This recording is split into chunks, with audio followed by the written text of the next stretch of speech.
Steve's described very well the desperation that a lot of young North Korean women have and how many of them are tricked into going to China. There's also some people who deliberately sell themselves, some women, because they're so desperate. But I'd like to say two things about it. One is that there is a market for young North Korean women in China. And the reason there's a market is because of China's one-child policy, which has been in effect since 1979. And there is a severe shortage of young marriageable age women in China. In the area in northeast China that borders North Korea, there are portions of in that part of China where the ratio of young men to young women is 14-1. And the thing that a lot of young Chinese men want most in life is a bride. And they're willing to buy one from China, from North Korea.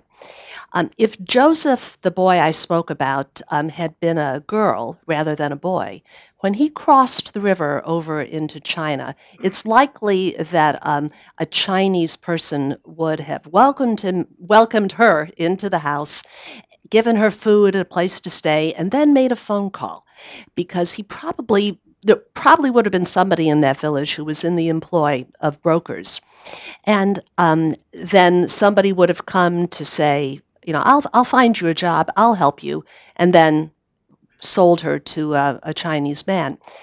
And the second thing I want to point out is that a North Korean woman who's sold as a bride in China has no recourse. If she asks for help from Chinese authorities, she will be arrested and sent back to North Korea. And that is a fate that is worse than being abused by a Chinese husband. China's policy is immoral, but North Korea's treatment of these women who are repatriated is appalling. If they are pregnant, the assumption is that the woman, that the father of the unborn child is Chinese.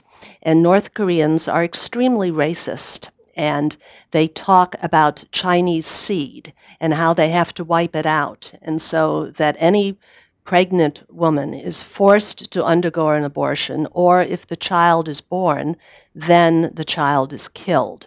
I also should point out that some of these marriages are happy, and the woman sometimes is protected by her Chinese husband and by his friends in the neighborhood, so that they'll either bribe the police to look the other way and not send her back to China, or they'll hide her from the police. Okay, great. Is there a situation of bride trafficking in terms of a bride being sold multiple times? Oh, yes, absolutely.